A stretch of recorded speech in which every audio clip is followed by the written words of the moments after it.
the NAFTAA Podcast. Sometimes it may be good, sometimes it may be shit.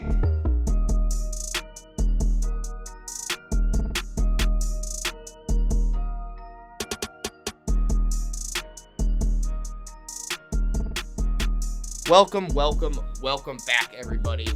NAFTAA Podcast, episode 199, we'll say. Next one's 200, big 200. Coming to you from Columbus, Ohio. It is a brisk 9 degrees, wind chill like minus 11. So I have a winter cap on. It is literally so cold in my house. Nick, hopefully it's better on the East Coast. It's tropical. It's 29. There I have you go. a long sleeve. I have a long sleeve on and a hoodie, and I have my quote-unquote, maybe this is a little free promo, VikingSocks.com wool socks on, and my Ugg slippers. So yeah, it's cold here too. Not sponsored by any of the socks or the Uggs. I wish we were sponsored by Uggs. They make good slippers. Oh yeah, I love them.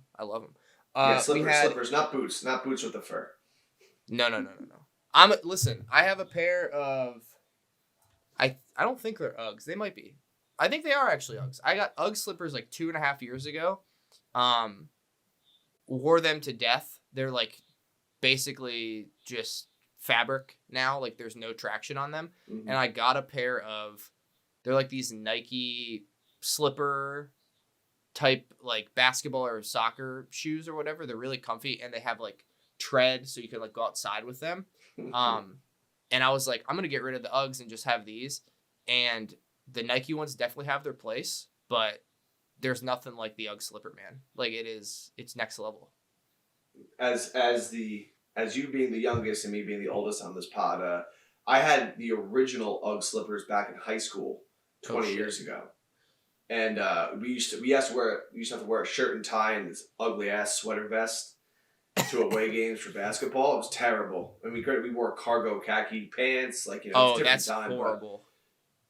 But that was in back in 2003, 2004, and we would wear me and this other teammate would wear the Ugg slippers, and our coach would lose his mind on us, you know, like, you gotta wear dress shoes, and we're kind of just like, now that we were angry, we're like, then what's the punishment? Nothing. Like, if he were to bench us, I'd be like, all right, maybe I'll change it, but he just yelled at us, and I'm like, I don't mind getting yelled at. It doesn't bother me one bit. So doesn't bother you slippers. Yeah, dude. Plus, they're just like they're so much more comfy. Like you can, I mean, at the pharmacy, you can wear like Crocs, you know, and like, you know, for running around to CVS, definitely not the best, you know, footwear. But if what you're doing most of the time is standing and doing stuff, dude, the Crocs are great. Like I wouldn't wear them, but like everyone does. You know, I've heard. I haven't graduated to that game yet. I feel like I do wear Asics lifestyle sneakers now, so I think that's a big step towards my oldness. But the Crocs to me is just that's a point of no return. Yeah, if you go and Crocs, I don't know if I'm ready to go there yet. Yeah, you're in trouble on many different fronts. I went to, John and I are running a half in Columbus in February, beginning of February. And I've been a Nike. I've done a half before. It's not that hard. No, it's not the running. Oh, I hope it's not. I hope it's not as cold as it is now. Oh. Very well could be. Jesus. But I've only ever worn like Nike shoes, like because I have narrow feet, and 2, I'm just like I was just born and raised Nike. Like John was, I was, so whatever. And my shoes were like losing tread on them running, and I had to get a new pair, and I got a pair of Asics, and I don't think I'll ever go back. Like it's actually just completely better. Yeah, the Nikes I used to run. I used to run in Nikes for a while, just because it was, again, like it was cool, is what you wore. Oh yeah. We were big. We got free air, not free. It was part of our package. We got the Pegasus in college. Yeah. And those were my go-tos, but those are great shoes. Then I became a New Balance guy my last few years, but I think if I was still running, I had a pair of Brooks. Brooks are good of my too. running days. They're expensive, but they last, and they're worth it. But yeah, you know, yeah, definitely. I have the Nova Blast 4s. They're great, but I had the Nike Invincibles, the first iteration, where like the best shoe I've ever put on my foot, and then as in like he typically does, the next two are progressively worse. So I didn't even get the third one. So I was like, I can't. I got to get something else. They already got you. Yeah, but we had a half action-packed week, I guess we could say. Only 5 games, half the Prem playing. So in light of that, Nick, I know we're gonna get onto some other topics, but let's get the main one out of the way first. Because there's only 5 games, one of them being a 0-0 draw, so we're definitely not going to talk about that one. Let's just do a dude of the week. Let's do one dude, okay? And okay. I know you came prepared, and that's why I asked you if this was okay. So I know you have to narrow it down while I have to try to find one dude, but I'll let you go first, and then I'll finish it off. All right. Well, I think we'll be coming back to this dude for sure in a few minutes, but my dude of the week is Grant Ingles. Have you ever heard of Grant Ingles before? I have, yes. Yes. He was the finance director of Everton, and he had been in and out of it. This was his 3rd stint since 2013.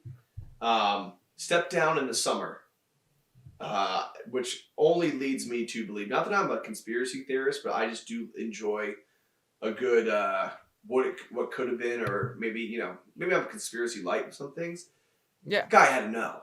He had to know. And it just shows up again for the second time, as we'll talk about in a few, with Everton potentially being deducted a further 6 points. I mean, claps up for you, buddy, for completely ruining one of the historic clubs in England, and only team to ever be relegated, or longest team to ever be relegated. I know not from the Prem.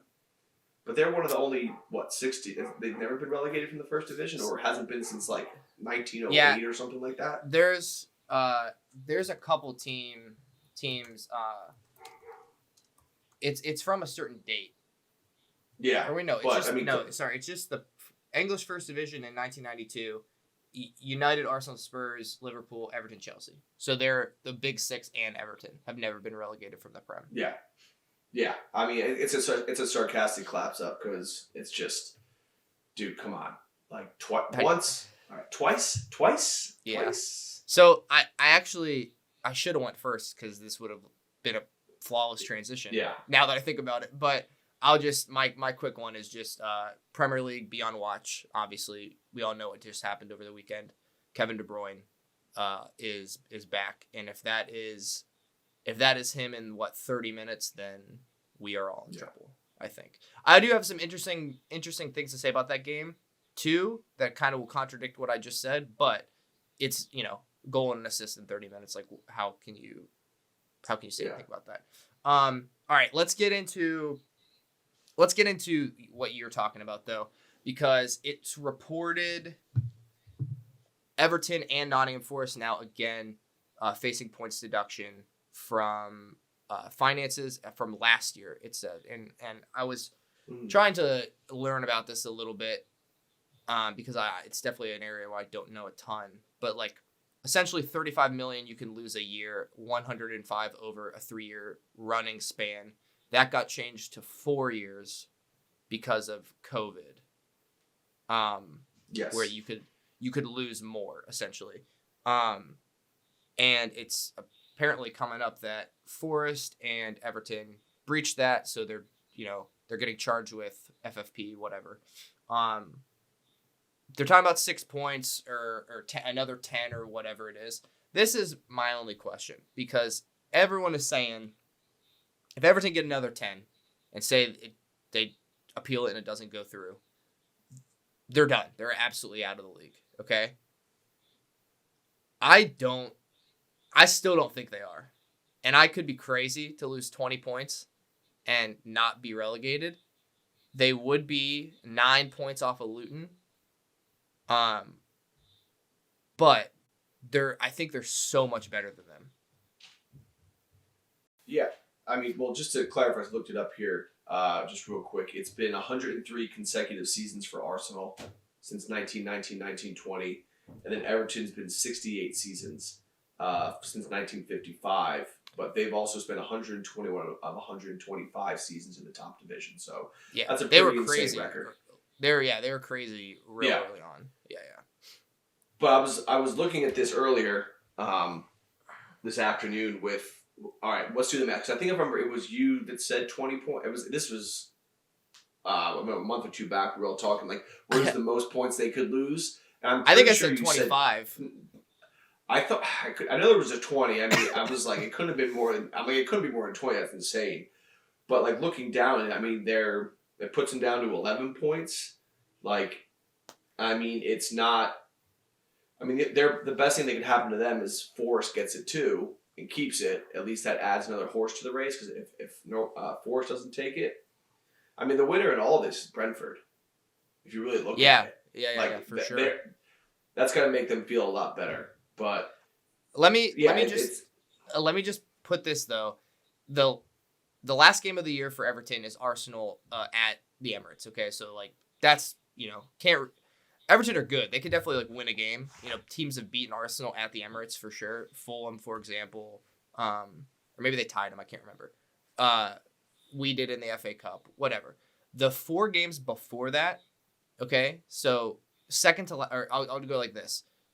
April 20th, they play Nottingham Forest at home.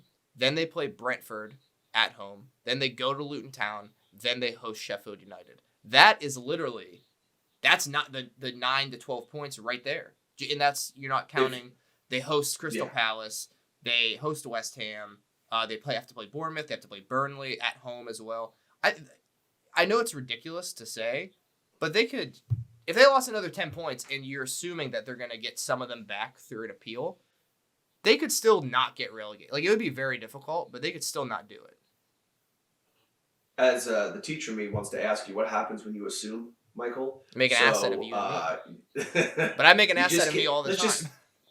I mean, we all do. But like, you can't assume they're coming back. But like you said, with those points, it's possible. The problem is that the rest of the other however many games they got to play, there are 10 or 11 games in between those 5. You got to find a way to scrape together somehow to get to 10 points or something like that, just to keep yourself close. Right. You know, so I think if you're close, you can make it happen. I mean, but the thought I'm having is that there's nothing sadder than sending off a ground like that that's had the history that it has, and it's going to be a championship. Like, that's like, you know, as a Liverpool guy, that's where they start. You know, they all started in the same areas. I mean, it's right there. Like, that's how that stadium's going to go down. Is disappointing. And the other thought that I had is, why now? Why is the FA or whatever? Why are they all of a sudden cracking down now and finding ways to do this so quickly? They seem to be acting very swiftly. Yet the city stuff's not getting taken care of, or why are they all of a sudden in the last year? And even with people or stuff going on with Barcelona and stuff like that. Why all of a sudden this year is everybody cracking down? Like, because I don't remember it being, there's points to hear that, but I don't remember it being this rampant of enforcement. Because it's usually one of those things that's kind of like, eh. Well, I think the reason is because, 1, there's like so much more money in it in general. 2, there are, Newcastle, the report was now that they basically have to sell to buy, like in January. Like, they're thinking about selling like Guimaraes, Isaac, Joe Linton, whoever. And they're the richest club in the Prem. I mean, they don't have access to that money because of FFP, and you can't just put billions and billions of dollars into a club and just be like, okay, now you can spend billions of dollars. Like, you have to have revenue, you have to do all that shit. But the bigger thing too is I think it is becoming way more of a talking point, and not just for pundits and coaches and whatever, but I think like people, like fans, are starting to talk about it more as well. And it's going to get to a situation where I think they want to catch up to all the the past seasons, so that they and that's why the decision for the Man City is like the end of this year or whatever, because they want to basically resolve all these things so that now these rules are in place, everyone can follow them, and now there's a precedent for all these things. If you don't follow them, this is what you're going to get. And we have this history of enforcing it, basically. I think they're just kind of sick of it a little bit. Yeah, I mean, I understand what you're saying, too. If you get rid of the smaller ones quicker and just get it out of the way, and then you kind of deal with City later, then everyone can kind of start from a clean slate next year, and they can kind of move forward. But, I mean, it's I wonder if it makes more parity, if it makes the league more interesting, like where you get a little bit more of the NFL-ish, where there's teams that are up and down every year, just because you'll have more of a distribution of talent and wealth in that regard. Mm-hmm. So, I don't know. I feel bad. I mean, it sucks. Twice in one season, like that's kind of nuts. I want to know how bad. Like it was what, $25 million the first time or something like that. Like I haven't read anything on this, honestly. I haven't gotten in the weeds into it yet, but I want to know how bad it is that they're willing to do this twice. And I also want to say too, like I know Everton have been on like a slide. They 2 points in their last 5. Before that, I think they were the most informed team in the Prem at one point. They played Spurs, they played City, they played Wolves at the Molineux. Palace is really the one. Again, it was at Selhurst, so that it's not an easy place to play. And then Villa at home. Just this past week, they got a draw. They could have won that game for sure. So I think they've had a tough 5 games. So I don't think people should be looking at it like this is where they are. I actually think they're a lot better. I'm sticking with it. I think if they do get, I think that what you guys were talking about earlier, like that 16 to 20 point range, will even make it better, 15 to 20. Or were you guys saying 12? This is. I think we were all in the mid-teens somewhere, if I remember. But this is the escape of all escapes if this happens. I would say 15. I have complete faith that they'll stay up because I think they're way better than the 3 other teams. I think if Forest lose 10 points, they're in trouble because I thought they were only 6 as well. Is that so? Is the 6 number what they're reporting? They would lose, or is that just a guess? Like, are we just throwing numbers? I think it's a guess, but what I saw, both would be losing 6. Okay, so if they lose 6, again, I'm not the. They're at 14, which again makes it incredibly interesting. And Brentford, as we said, Brentford wins out in all this. And then the relegation battle, we're potentially lining ourselves up for a hell of a battle at the top and the bottom. Like we're looking for a really intriguing April and May for the first time in a long time. Again, they still got They have Sheffield United. They do have Sheffield United, Burnley, and Luton all away, but they have Crystal Palace at home, Fulham at home, Wolves at home. West Ham, Newcastle, and again, like Newcastle right now, this game's at February 10th. Newcastle right now are not the best team in the world. When they have everybody fit, they're pretty good, but I think if they lose, I think 10 is problematic because they only have 20 on the year, so you're assuming like they're gonna get to like 30. That's usually not very good. But I think they could 6. Win. If you get into March, they could win 6 of their last 8 games. Man, Forest winning 6 out of 8 that's a. I'm sorry. I'm still stuck on Everton. I'm sorry. Oh, Everton. I think Everton could win 6 of 8 games for sure. Because you got Bournemouth, Newcastle, Burnley, Chelsea, Forest, Brentford, Luton, Sheffield, as you said before. But for them to win 6 of 8 is not a ridiculous thought. No, and even if they win 4 and pick up 2 ties, that's 14 points. That's a tie. Yeah, so 15 points has got to be the goal out of that, and that's that's without a doubt achievable. For sure, I totally agree. All right, let's speculate some more. It'll be perfect for our souls right there. Just keep chasing our tails like we're a bunch of little dumb puppies. Yeah, so for sure. I mean, yeah, you're absolutely right. Brentford is the winner in all this, and they basically have to steer the ship until everybody comes back. One from AFCON, and 2, they get Tony back because he said he's staying. He said he's not leaving in January. Yeah. So that's great for them. I still just think, obviously, the 3 promoted teams are the 3 worst teams. Yeah, well, Burnley, sometimes it's not how it always works out.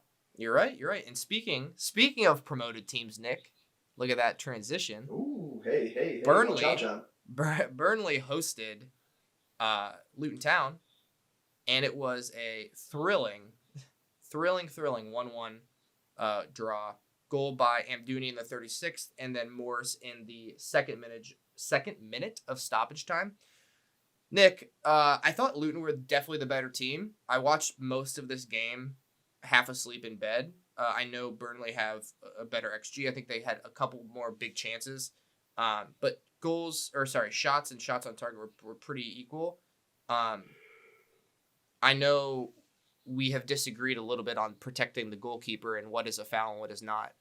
Was that not a foul on the Burnley goalkeeper? There's like half of me that wants to be like, I jokingly like, you run out with your knee up as hard as you can and just be like, yeah, I'm coming for blood. But that just it's arguably the most egregious non-VAR call of the season. So I guess where I'm at on it. Good, I can't talk. I think we had a dispute about the Allison one against West Ham last year. And that one, I think, is a little bit more fair to disagree on because both guys are going up for the ball, close to the apex of where they're going to get it. And a guy hit him or knocked him off or whatever. But I can see a world where, like, they're both challenging. That one was, like, before he could even jump, he got, like, ran into. Yeah. I don't understand why that was. I mean, I think everyone was confused about why it was, and the clear and obvious thing, I'm sure was the culprit. Now, did I lose $35 on that bet? Yeah, I did, but that's not why. I'm a man of character, and I have standards. But it did hurt a little bit to be sitting there looking at a $70 out of $75 payout, and then immediately see a ball go in the net. That sucked. But that being said, it was definitely a foul. One, the keeper has the eyes for the ball. He's going there. 2, I'm gonna butcher his name, so I don't want to be disrespectful here. But Abiedu or whoever number 11 was for Luton. Adebayo, yeah, sorry. He when you're like, I know it's how when like you're a kid and you're walking down the hallway and you're trying to be funny with your friend and you just like hip check them as they walk past you, like so they like bump into it, like they're walking with their crush and you want to like bump him into it so he bumps into her, like to just kind of be a pain in the ass. Like that's what he does. Like he clearly looks out of the corner of his eye, and turns his back to make it look like he's not watching. He doesn't see it, and then he sticks his hip out. You're right. And it's. I'll tell you what, it was a hell of a block out. Like, if I'm a basketball coach, dude, you put your hip right on their thigh, like, that's textbook right there. But we're not playing basketball. I thought it was clear that he, like, did it. Like, it wasn't a coming together either. Like, I thought it was very obvious that he took a look and, like, moved into him purposefully. I don't know. Listen, in a vacuum, I love that Luton got a point away from home because if there's one team I want to stay up, it is them. But again, I just think it comes back to the same thing over and over again. Like refereeing is just not very good. I don't think, or consistent. I mean, the thing, intent is the thing too, because you're talking about how many times have we talked about cards and handballs and this and intent. You can argue he's looking at him, he's not looking at him. How many times do you see a foul call on someone when they're both looking at the ball and someone just jumps over the top of somebody or, does something a little too physical? The intent, what happens versus intent, he doesn't give the guy a chance the keeper who's a protected player, doesn't get a chance to do it. So right now in my book, this is the worst non-VAR call in terms of like, a handball or something like, things like that. That was just, and missing it in the moment, I can understand, but that happens hard. So I guess it is kind of a VAR problem though. Because VAR didn't. It's all VAR. I was talking myself. The more I was talking, I was like, "Yeah, this is a VAR issue." Like, you're wrong. Well, yeah, it's just because if we don't have VAR and he makes that decision, you could sit there and go like, "Wow, he missed that one." But like, they had a moment to be like, "Yeah, no, this was a foul," and they went, "Nope, it's fine." Also, I just want to say, I would be careful on claiming this is the worst call because I can't even remember the 15 other times that I've sat at this chair in this mic and been like, that is a horrible fucking call.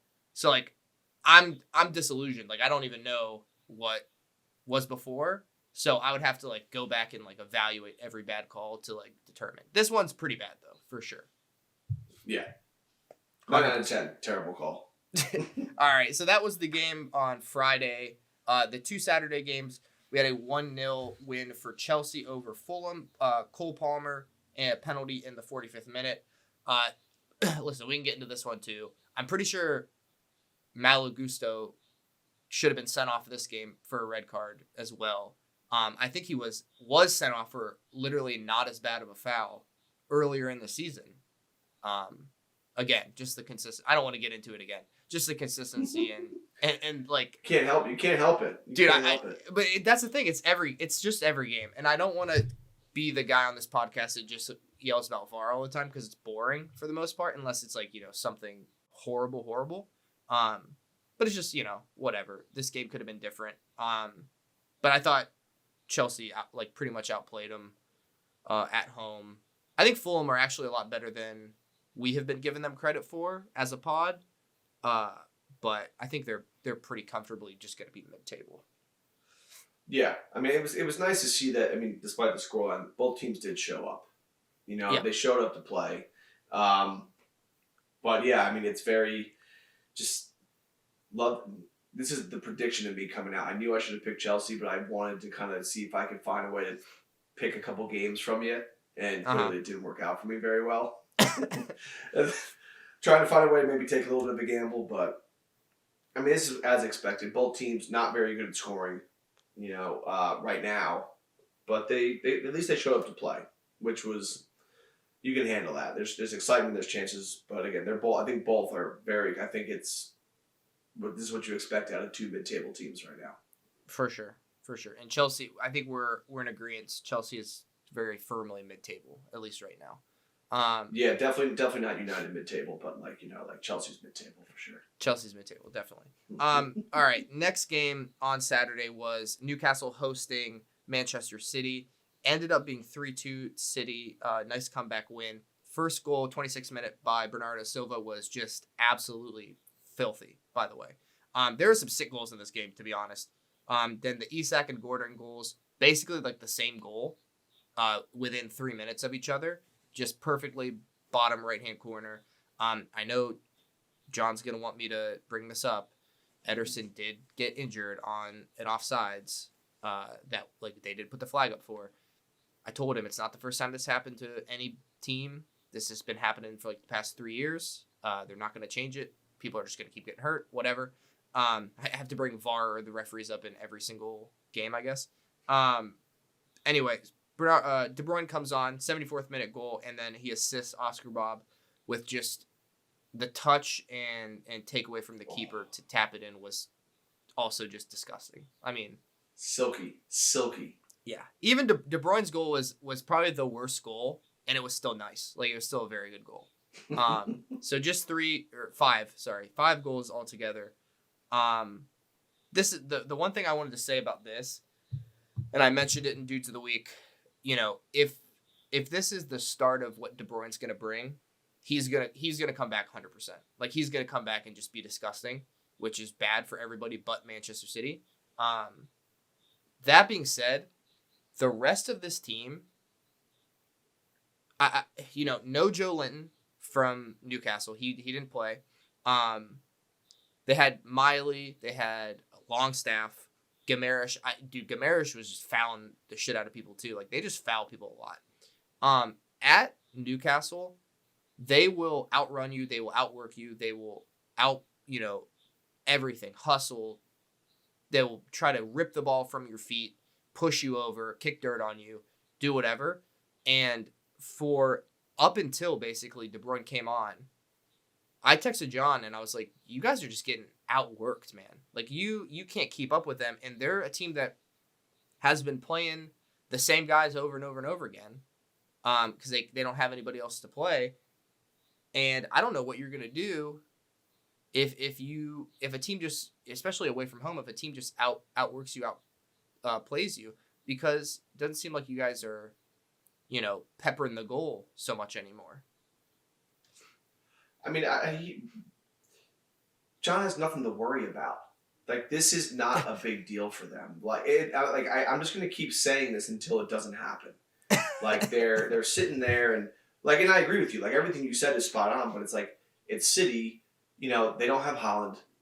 De Bruyne now. If you're gonna start pulling stuff like this, like you can take, if you're gonna sit basically with a game in hand in second place, and you and Liverpool are right there.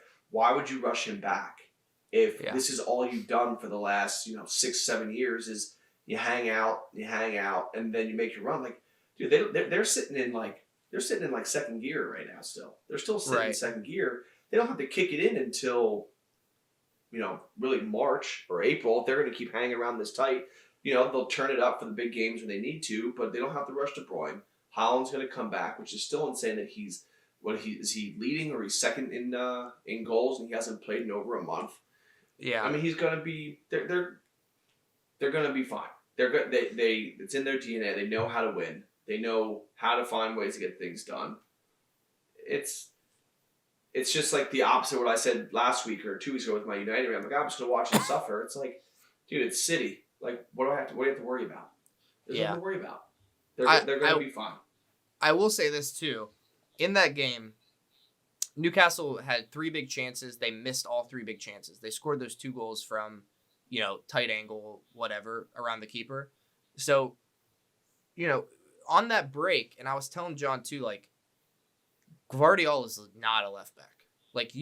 I don't know, maybe in the Bundesliga when he was with Leipzig, I think he was with Leipzig, right? I can't remember for sure. He could play that position. He can't go forward. He cannot go forward quickly enough. Like, he doesn't go forward well enough. Defensively on that side, he wants to be in the middle. I think that's a big problem. Like, he can't play left back there, so I don't know who you're gonna have to put there. Like maybe Nathan Ake, and there, Ruben Diaz didn't look great either in this game. I think they're gonna give up a lot of chances. I think there's a very easy fix to this. Excuse me, sorry. Is that once you get Haaland back, you gotta play Haaland. You gotta play Julian Alvarez. You go some version of a 3-5-2 or some sort of Christmas tree formation, and you play you split Alvarez and you split Haaland. I mean, then your problem becomes the midfield. Foden and Doku and Grealish and all those guys. The plethora and champagne problems that John always says. Then the midfield becomes, but you're overloaded in it, and if someone's not playing, just take them out. And that's an easy motivation factor. You're not going to be the guy. Take them out. So maybe solving that issue is you go to a back 3. Yeah.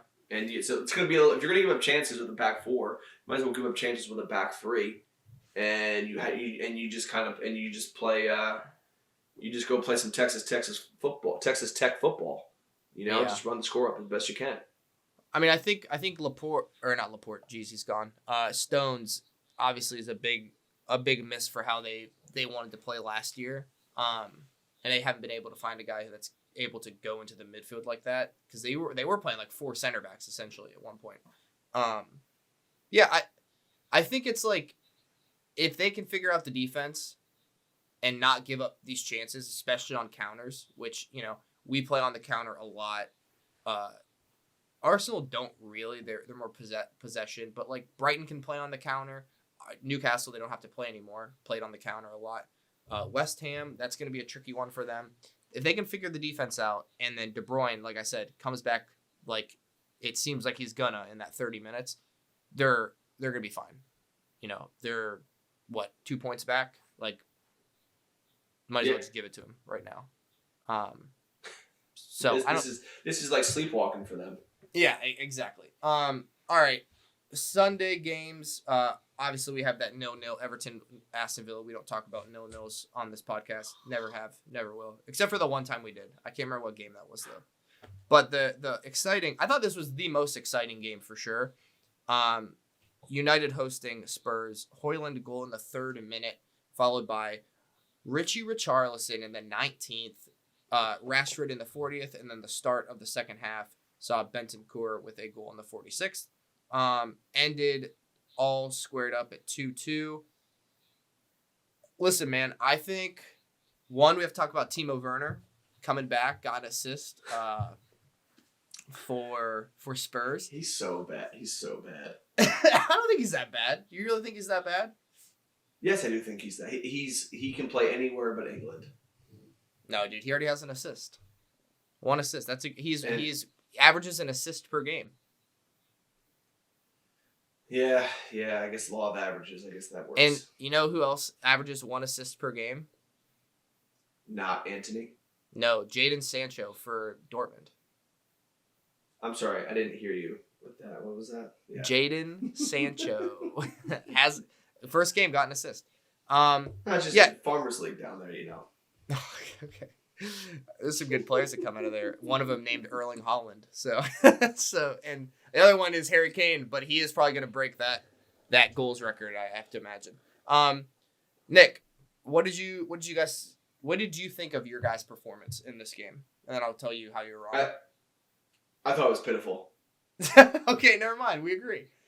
I don't think it was pitiful. I think it's a little strong.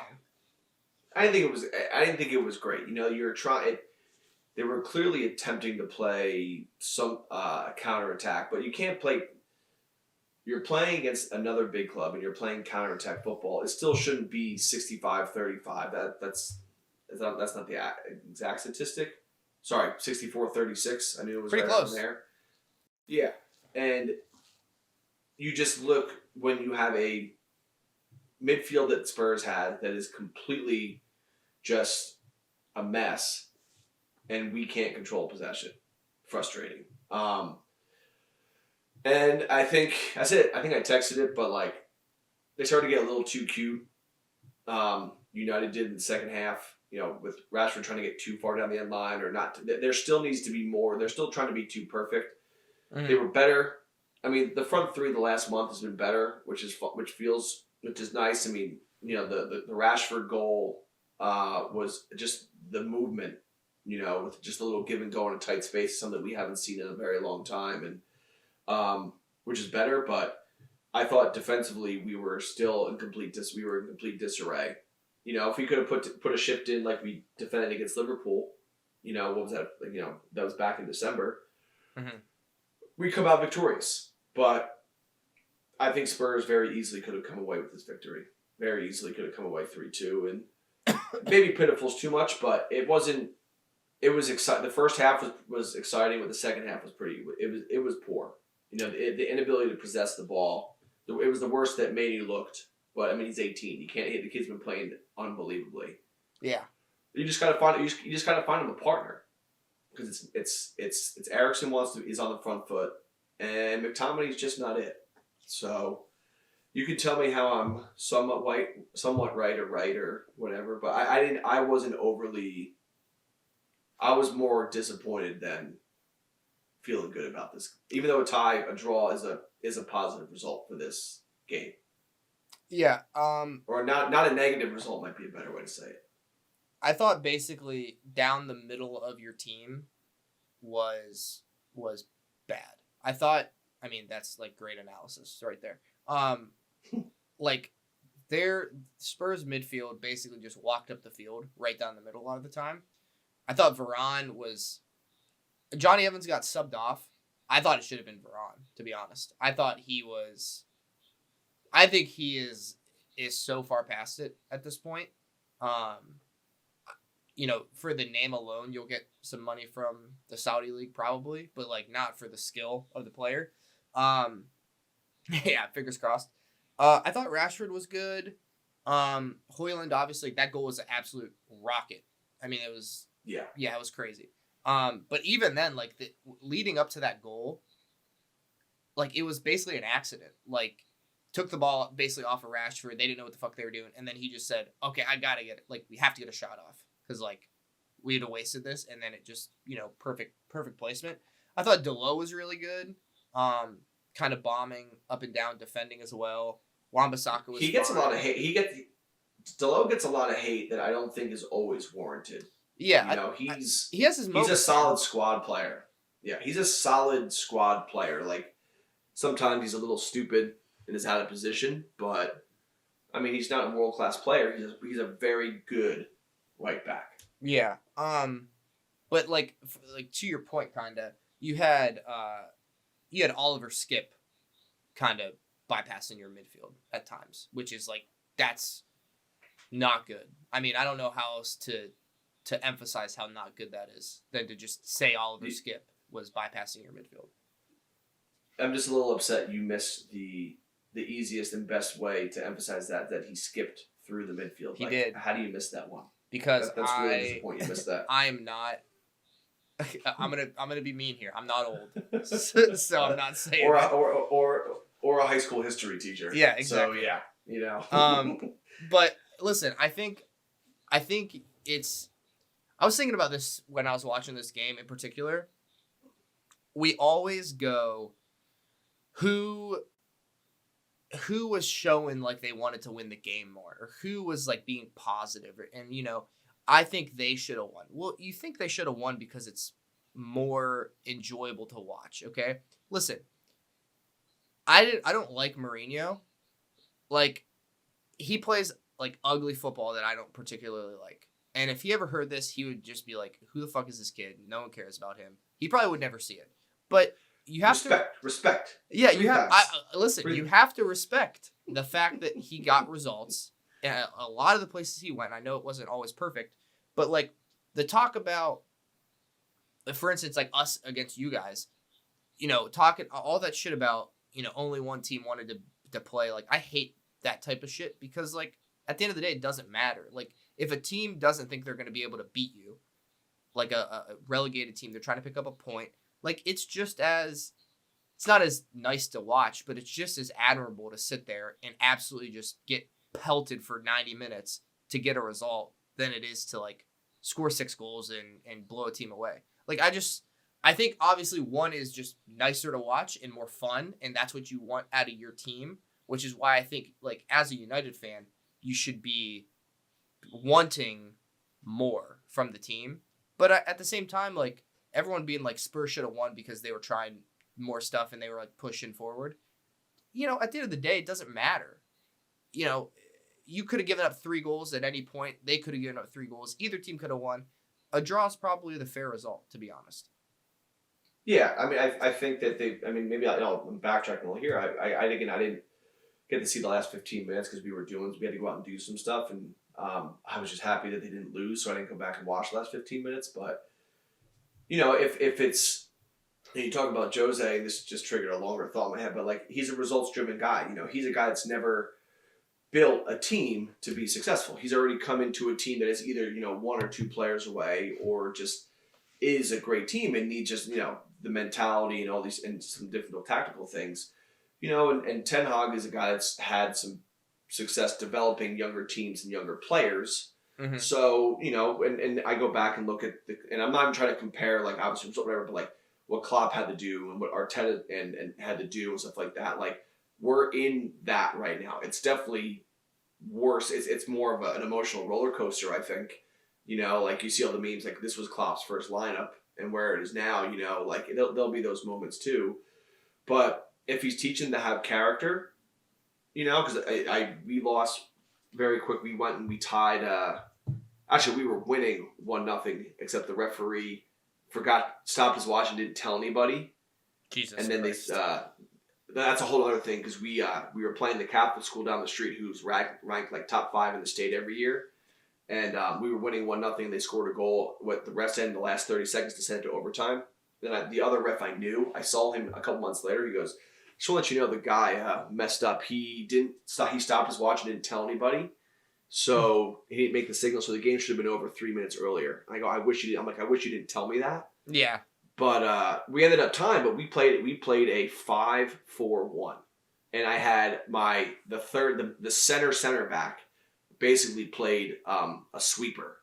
But I told her to play. I had this whole dude. This is not in any book. I just made this up on the fly, like completely ridiculous, and it ended up working. We literally said nobody gets in the box. Like there's only cross from the corners or they're ripping shots. And my goalie was 5'10", which is pretty big for a high school girl. I'm like, go for it. Like I go, if they're gonna beat you from 25 yards out, good for them.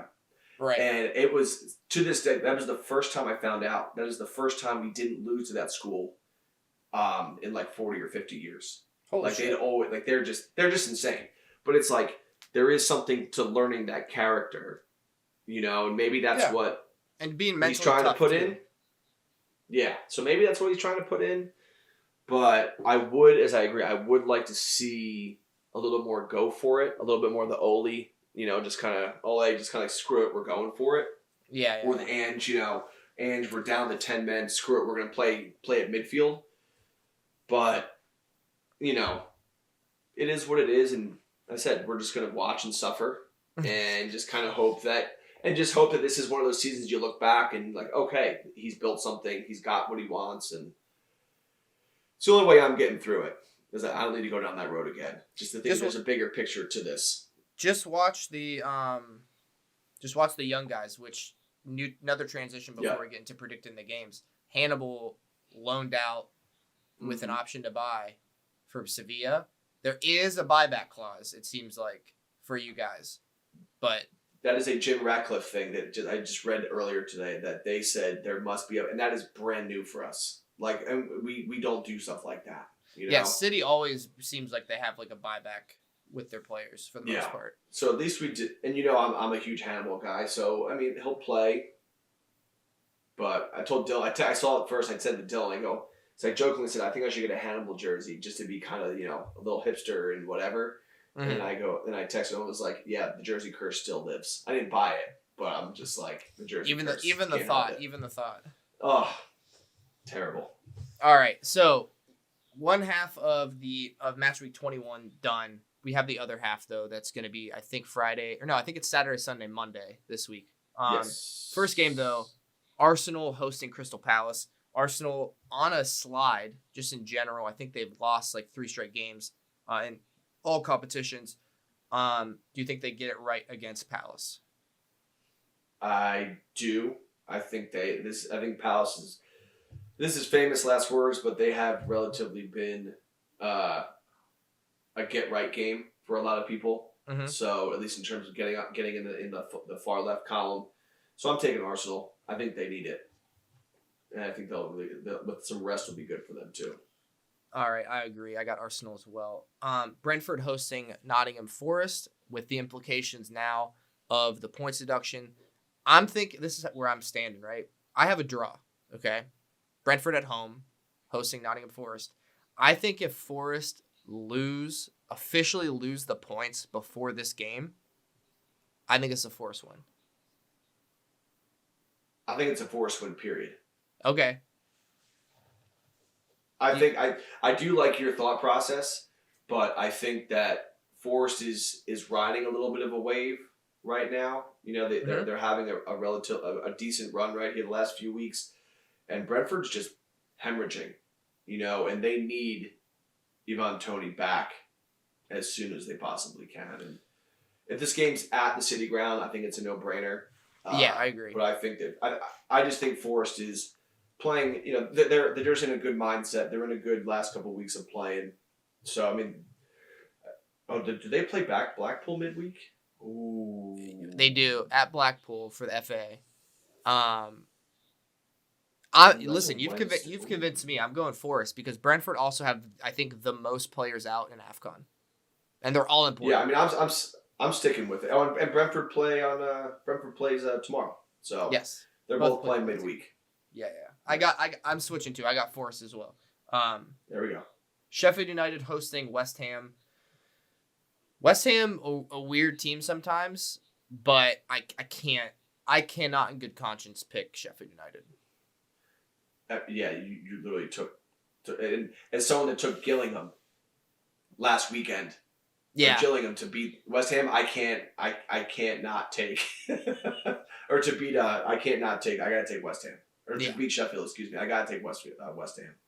Westfield. Westfield. Yeah, sorry. Westfield. I'm as I'm googling soccer jokes at the same time, so I'm trying to double duty here. All right.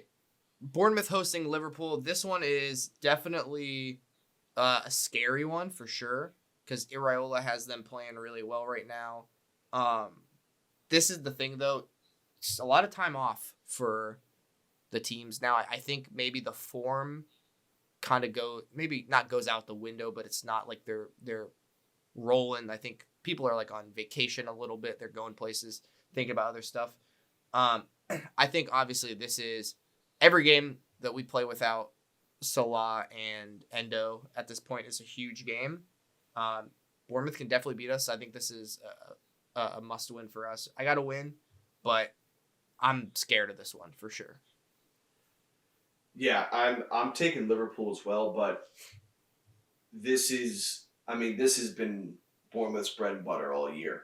You know, they're the clear-cut underdog, and I could definitely see this going the other way, but I think Liverpool will figure it out and get it done. I don't think Klopp will let them, quote-unquote, sleepwalk into the game and not be prepared and be ready for this. So, I do there is one point, I guess. I don't know how long Trent is hurt still, if he'll be back for this game. I think that he might still miss this one as well, which is going to be real interesting. But I think if we get a clean sheet, I think we win this game, hoping that there's something written in the contract that Dom's like, you can't play against us. I don't think that's the case. All right, last game of the match week, Brighton hosting Wolves. This is, again, I think a very interesting one. Wolves been scoring a lot of goals. Maybe not the past game, but they have been scoring. Brighton give up chances. Brighton also score a lot of goals themselves. They're at home.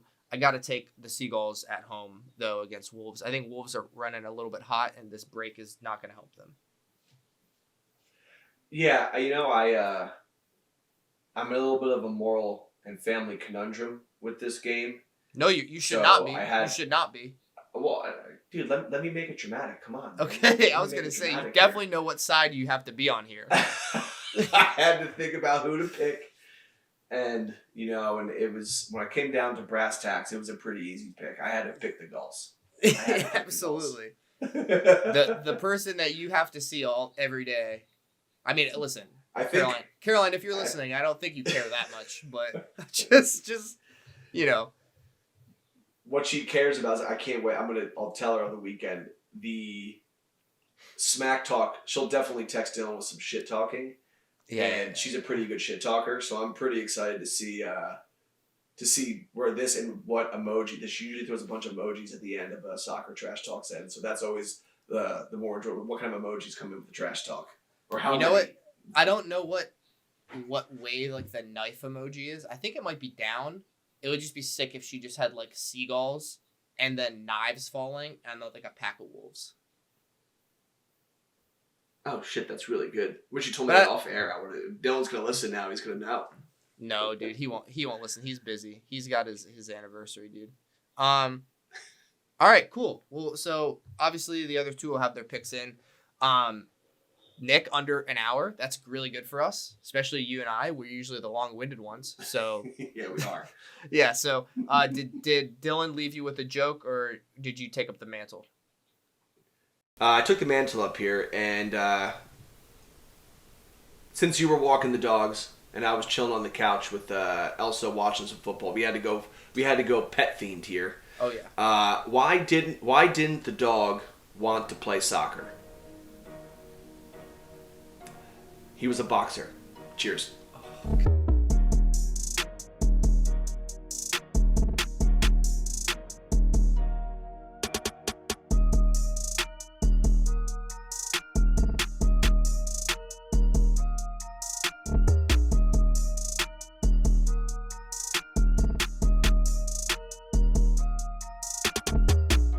the NAFTAA Podcast.